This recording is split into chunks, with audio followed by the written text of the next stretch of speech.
The arrest that should never have happened when they realize it's Morgan Freeman. "Step out of the car, sir." The voice was firm, edged with impatience.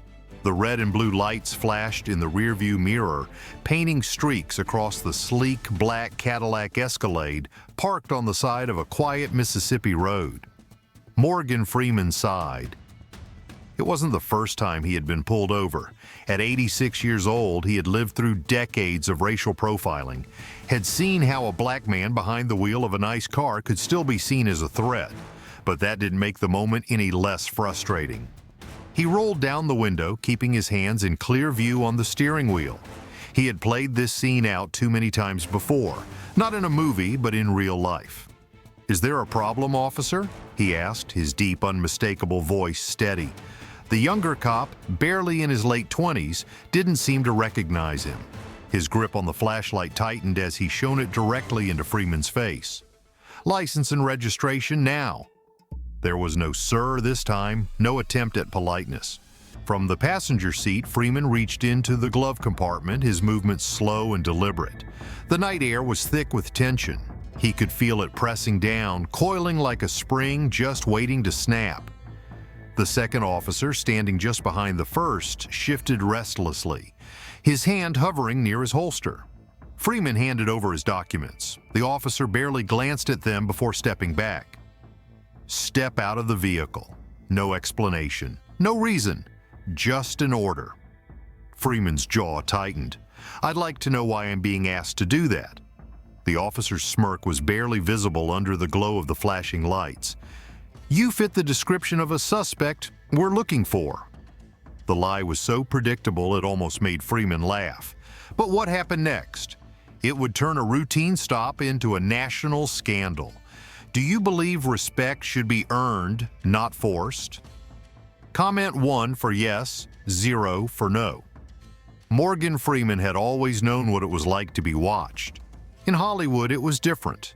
There, the attention came with admiration, whispers of respect when he entered a room, heads turning in acknowledgement. But in places like this, a quiet road in Brookhaven, Mississippi, that same attention meant something entirely different. It meant suspicion. It meant that even at 86 years old, after a lifetime of respect, achievement, and dignity, he could still be seen as nothing more than a black man driving a nice car in the wrong town. He had spent the evening at a charity event for underprivileged children, an organization he had supported for years. Now he was just trying to get home. He had taken this road 100 times before, but tonight it felt different. In his rearview mirror, he saw the police cruiser trailing behind him. Freeman exhaled, keeping his hand steady on the wheel. He wasn't speeding. He had used his turn signals. His taillights were intact, yet the cruiser stayed with him. Then the red and blue lights flashed. Freeman sighed, already knowing how this was going to go. He pulled over, his heartbeat steady but his patience thinning. The officer took his time approaching the car. Young, maybe late 20s, with a rigid posture that screamed authority even when it wasn't necessary. His hand rested on his holster as he tapped on Freeman's window with his flashlight. Freeman lowered it, keeping his hands where they could be seen. "Evening, officer." The cop didn't return the greeting. "License and registration." Freeman complied, moving slowly, deliberately. Any sudden movement could be misinterpreted. He had seen it happen too many times before. As the officer took his documents, another cruiser pulled up behind them. "Back up." Freeman knew that wasn't standard for a routine traffic stop. Something about this felt premeditated. "Is there a reason I was pulled over?" Freeman asked, his voice calm but firm. The officer barely glanced at him. "You fit the description of a suspect." Freeman exhaled sharply through his nose. There it was, the same old excuse. "What suspect would that be?" "We'll get to that," the officer replied. No specifics, no details, just an open-ended excuse to escalate. The second officer, older and heavier set, stepped closer. His badge read Sergeant Whitaker. Unlike the younger officer, he recognized Freeman immediately but said nothing. Whitaker's face twitched slightly, as if debating whether to intervene, but he didn't. Instead, he let it play out. Freeman saw that hesitation, and he knew This was a test. Step out of the vehicle. Freeman didn't move. I don't see why that's necessary. The younger officer smirked. He wanted this to escalate. Sir, either you step out or we take you out. Freeman clenched his jaw. He had done nothing wrong, yet here he was, facing the same choices that so many other black men had faced before him: comply or risk everything. Slowly, carefully, he unbuckled his seatbelt and stepped out. Hands on the hood. Freeman exhaled through his nose. He could feel the weight of their stares, the condescension laced in every movement. They wanted him to fight back. They wanted a reason. He wasn't going to give it to them. The older officer, Whitaker, shifted on his feet. He still hadn't spoken, but Freeman could see it in his eyes. He knew this was wrong. Is there a problem, Sergeant Troom? Freeman asked, tilting his head slightly. Whitaker's lips parted as if he was about to say something, but before he could, the younger officer cut in. Don't talk to him, you talk to me. Freeman slowly turned back to him. And you are? The younger officer puffed out his chest. The guy in charge right now. Freeman chuckled, a low, knowing sound. Is that right? The officer's smirk twitched. He didn't like that. Freeman could see it, the frustration, the need for dominance. He was losing control of the moment and he knew it. And that was dangerous, because when men like him felt their power slipping, they made sure someone paid for it. The younger officer turned to his partner. Pop the trunk. Freeman's breath slowed. He knew exactly what was about to happen. This wasn't about a traffic stop. It never had been. Whitaker hesitated. For a brief second, Freeman thought maybe, just maybe, he would put a stop to this. But then he sighed and nodded. The trunk clicked open. The younger officer stepped forward, pretending to search. And then, his entire face lit up with mock surprise. Well, well, well, he drawled. What do we have here? Freeman didn't have to look. He already knew. They had planted something, drugs, a weapon, something that would justify an arrest, something that would turn Morgan Freeman, Academy Award-winning actor, philanthropist, one of the most respected men in America, into just another black man in handcuffs. And that's exactly what happened next. The younger officer turned, holding up a small bag of white powder. Looks like we got ourselves a problem. The older officer sighed. He wasn't proud of this, but he didn't stop it. Freeman looked at the bag, then at the young officer's smug expression, then at Whitaker's guilt-ridden eyes. He inhaled deeply, slow and measured. Gentlemen, he said, his voice perfectly calm, you just made the biggest mistake of your careers. The young officer laughed. Yeah? And why's that? Freeman didn't break eye contact. Because you have no idea who I'm about to call. And in that moment, as the realization hadn't yet sunk in for these officers, one thing was certain. What was about to happen next would be a national scandal. The station was buzzing, but it wasn't with urgency. It was with arrogance. Morgan Freeman sat in a holding cell, arms folded, calm as ever. The officers outside were smirking, exchanging whispers, slapping each other on the back. To them, this was just another arrest, another black man in cuffs. They still hadn't realized who they had just arrested. And Freeman? He wasn't going to tell them. Not yet. You really thought you could just drive through here without getting stopped? One officer sneered through the bars. Freeman didn't reply.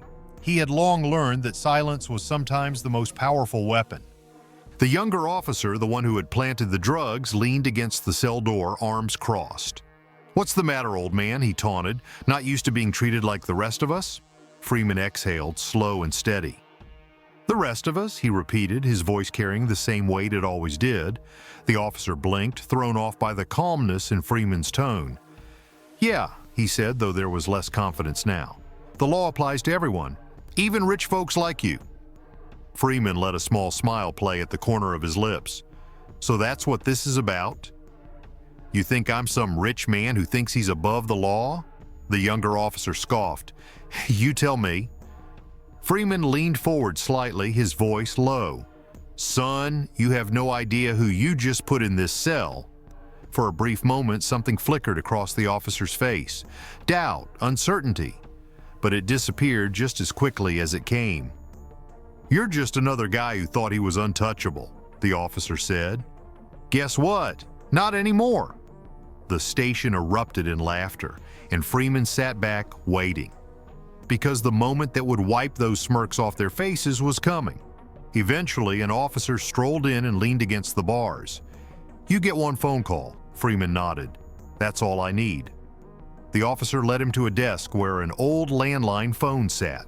Freeman picked it up, dialed, and put the receiver to his ear. The officers weren't subtle about it. They were watching him, amused, waiting to see who he would call. And then he spoke. "Get me the governor." The laughter stopped. The younger officer frowned, looking at his partner. "What did he just say?"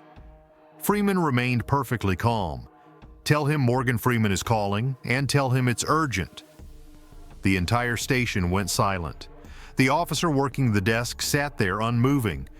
"Sir, did you say Morgan Freeman?" Freeman simply smiled. "I did." Then the panic set in. The police chief stormed in minutes later, red-faced, his breath coming in sharp bursts. "Mr. Freeman," he started, his voice tight, "there's been a misunderstanding." Freeman turned, arms still crossed. "A misunderstanding?" he echoed. The younger officer, now visibly shaking, stepped back into the corner. The chief turned to him, his voice low but sharp. "You didn't recognize him?" The young officer swallowed hard. I thought he looked familiar, but what?" the chief snapped. "He fit the description," the officer stammered. The entire room felt heavier, because now they weren't just dealing with an arrest, they were dealing with a national scandal in the making. Freeman was escorted, more like rushed, out of the cell and into a private office where the police chief practically begged for forgiveness. "Mr. Freeman, I assure you—" Freeman raised a hand, silencing him. "I want my lawyer, and I want the governor on the phone now." The police chief paled. Meanwhile, outside, the first news cameras arrived. Someone had tipped off the press. The entire country was about to find out what had happened in this station. And Freeman, he was just getting started. The headlines would dominate the news for weeks. Hollywood icon Morgan Freeman arrested without cause, exposes systemic racism in small-town police department. What happened next? It would change the course of justice in America forever. The atmosphere inside the Brookhaven police station had shifted dramatically. Just hours ago, Morgan Freeman had been treated like any other black man unlucky enough to cross paths with overzealous, power-hungry officers. They had laughed at him, humiliated him, shoved him into a cold, cramped holding cell like he was nothing more than another statistic. But now the entire station was in full-blown crisis mode. Phones were ringing off the hook. Officers whispered frantically among themselves, their faces pale. The police chief barked orders, demanding to know how no one had recognized one of the most famous men in America before this moment. And Morgan Freeman? He sat in the chief's office, perfectly calm. Outside, the first news vans had arrived, their headlights casting long beams through the front windows of the station. The world was about to find out what had happened here, and there was no stopping it now. Police Chief Tom Whitaker wiped the sweat from his brow as he sat down across from Freeman, his hands folded tightly. "Mr. Freeman," he started, his voice strained, "I need you to understand, this was all just a big mistake." Freeman raised an eyebrow. "A mistake?" he repeated, his deep voice measured, steady. "Funny. You didn't seem too concerned about mistakes when your officers threw me in a holding cell without cause." The chief swallowed hard. "Now listen, No," Freeman interrupted, his voice carrying the weight of decades of experience, of battles fought long before this one. "You listen." The room went silent. "I want to know exactly how many men have sat in that cell before me." The chief hesitated. I don't." "No, you don't," Freeman said, "because this isn't just about me. It never was." He leaned forward slightly, his piercing gaze locking onto the chief's. "Tell me, Chief," he said, "how many of those men had a famous name to call for help?" The chief had no answer. because they both knew it. Those men never walked free. Meanwhile, out in the station, the young officer who had arrested Freeman was unraveling. His hands shook as he scrolled through his phone, watching as his own face appeared on national news. "This isn't happening," he muttered under his breath. His partner, the older officer who had recognized Freeman but said nothing, sat beside him, his fingers laced together. He wasn't panicked. He wasn't sweating, because he had seen this play out before. "We're done," the younger officer whispered. The older one just sighed. "No, kid," he muttered. "You are?" The younger officer snapped his head up. "What the hell does that mean?" Before the older cop could answer, another officer rushed in. "Guys, we've got a problem." No one needed to say it. They all knew what was coming next. Outside the station, Governor Allen Westwood's convoy had arrived. A black SUV rolled up to the entrance, its doors swinging open as Westwood stepped out, flanked by his aides. The press swarmed. "Governor, are you aware that Morgan Freeman was wrongfully arrested here tonight? What are you doing about this racial profiling scandal?" Westwood ignored the questions. He wasn't here to save face. He was here because he had to be, because the whole country was watching. Inside, Chief Whitaker stood as the door swung open, and there he was. Governor Westwood, staring at him like he was already a dead man walking. "Tom," the governor said, his voice eerily calm, "what the hell did you do?" Freeman remained seated as the governor entered the office, his expression unreadable. Westwood, a man who had once prided himself on being tough on crime, now looked visibly shaken. "Mr. Freeman," he started, his tone drenched in regret, "I can't tell you how sorry I am." Freeman studied him for a long moment. "No," he said finally, "you can't." Westwood shifted uncomfortably. "Look, I'm here to make this right," he said. "The officers responsible will be dealt with—" "Not good enough," Freeman interrupted. Westwood blinked. "Excuse me?" Freeman sat forward, his eyes locked onto the governor's. "I don't want just those officers," he said, his voice dangerously calm. "I want every single person in this department investigated, every wrongful arrest re-examined, every charge that was manufactured dropped." The chief paled. The governor hesitated. Because this wasn't just about Freeman anymore. It was about every black man who had been thrown in a cell for no reason other than existing in the wrong place at the wrong time. Within hours, a press conference was scheduled. Freeman stood at the podium, cameras flashing, reporters shouting questions. He held up a hand, and the room went silent. "I am not here to talk about what happened to me," he began, his voice carrying decades of wisdom, pain, and resilience. "Because what happened to me is what happens to thousands of people across this country every single day. The only difference?" He let the words hang. "I have a name you recognize." The crowd shifted, the weight of his words sinking in. "But what about the men who don't?" He exhaled, steady and unshaken. "Justice should not depend on whether the world knows who you are. It should depend on what is right." By morning, the officers involved were fired. By the end of the week, an independent task force was formed to investigate police misconduct statewide. But the fight wasn't over, because what happened next? It would change the justice system forever. The Brookhaven police station had turned into a war zone. Phones rang off the hook. Officers whispered in frantic clusters, their faces pale, their once confident smirks erased. The press was outside, flashing cameras, broadcasting the scandal in real time. The governor was inside, demanding answers. And at the center of it all, Morgan Freeman sat, perfectly calm.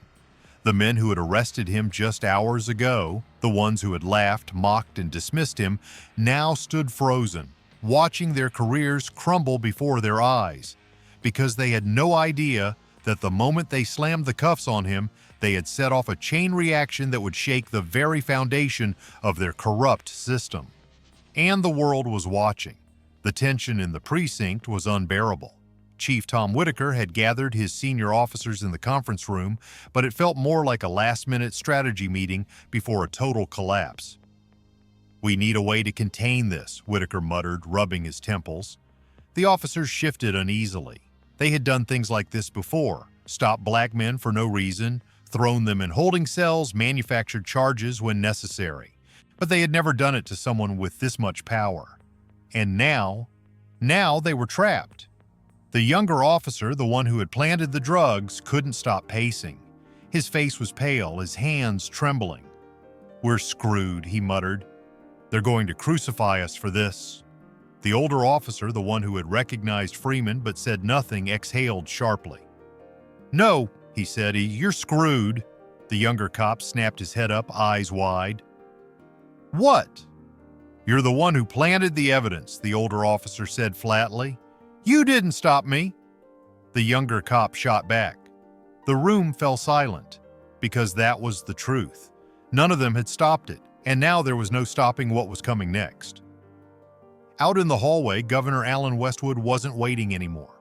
He stood outside the chief's office, his arms crossed, his face a mask of barely contained fury. His aides flanked him, scrolling through their phones, updating him in real time as the scandal spread like wildfire.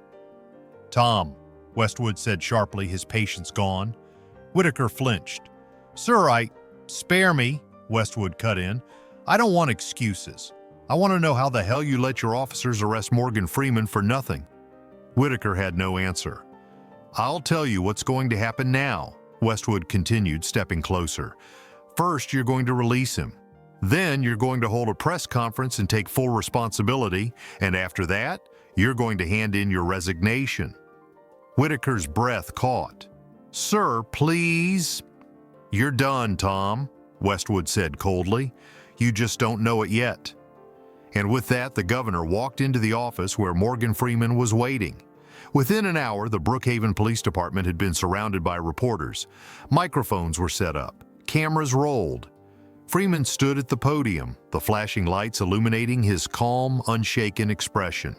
The police chief stood beside him, looking ashen, waiting for his turn to speak, knowing that whatever he said wouldn't change what was about to happen to him. Freeman adjusted the microphone, exhaled, and then began. "I want to be clear about something," he said, his voice cutting through the noise like a knife. "I am not here to talk about what happened to me." The reporters went silent. "Because what happened to me happens every single day to people without a famous name, without cameras, without anyone to believe them." A murmur spread through the crowd. "The only difference," Freeman continued, his eyes locking onto the cameras, "this time you all noticed." The words hit hard. The weight of what he was saying settled over everyone. The officers, the press, the governor, the millions watching at home. "So the question we should be asking isn't how to fix my situation," Freeman said. "It's how many other people have been in that cell in this town, in this country, who never got their moment of justice." He stepped back from the mic. The police chief stepped forward, gripping the sides of the podium like a man walking to his own execution. And then he apologized. "This department failed," he admitted, his voice shaking. "I failed." It didn't matter anymore. It was too late. The damage had been done, and the reckoning was only beginning. The fallout from the scandal spread like wildfire. Within 24 hours, the Brookhaven police chief resigned. The officers involved were placed on immediate unpaid leave pending federal investigation. Within a week, an independent task force was created to review racial profiling cases across the entire state. Within a month, 3 more small-town police departments were exposed for similar misconduct. The case sparked a national conversation about racial profiling, wrongful arrests, and how many men had been locked away without anyone to call for help. Freeman, however, wasn't interested in just talking about it. He wasn't done yet. The night before the governor signed an executive order for statewide police reform, Freeman was asked one final question by a journalist. "Mr. Freeman, if you could say one thing to the officers who arrested you, what would it be?" Freeman smiled slightly. "I would say, thank you." The reporter blinked. "Excuse me?" Freeman's eyes held a quiet, unshakable certainty. Because without their arrogance, their racism, and their absolute ignorance, none of this would have been exposed. He exhaled slowly. "So, in a way, They did more for justice than they ever intended to. The police department had been shaken to its core. The state was forced to change its policies. But what happened next? It would be even bigger. Because Freeman wasn't done exposing the truth. Conclusion: a lesson learned too late. The Brookhaven Police Department would never be the same after that night. What started as another routine act of racial profiling had turned into a national scandal, exposing the corruption, arrogance, and carelessness embedded in its ranks. The young officer, the one who had planted the drugs, was the first to fall. His superiors, desperate to save themselves, cut him loose, calling his actions rogue behavior, despite the fact that they had all enabled him. The police chief resigned, his decades-long career in disgrace. He had spent years ignoring complaints, dismissing wrongful arrests, and now his inaction had finally caught up with him. The officers who had laughed, who had mocked Freeman as they threw him in a holding cell, now sat in their own interrogation rooms, being questioned by federal investigators. Justice was coming, and it wouldn't be as quiet as the injustice had been. As for Morgan Freeman, he never sought revenge. He didn't need to. His presence alone had exposed the truth. When asked later if he felt satisfied with the outcome, he simply smiled and said, "Justice isn't about getting even. It's about making sure no one else has to go through what I did." Through this story, we realize that injustice thrives in silence. But the moment it is exposed, it begins to crumble. Morgan Freeman's name saved him. But what about the countless others who had been wrongfully arrested, humiliated, and forgotten? Justice should not be a privilege for the well-known. It should be a right for everyone. Because true power does not come from a badge or a title. It comes from the truth and the courage to demand it.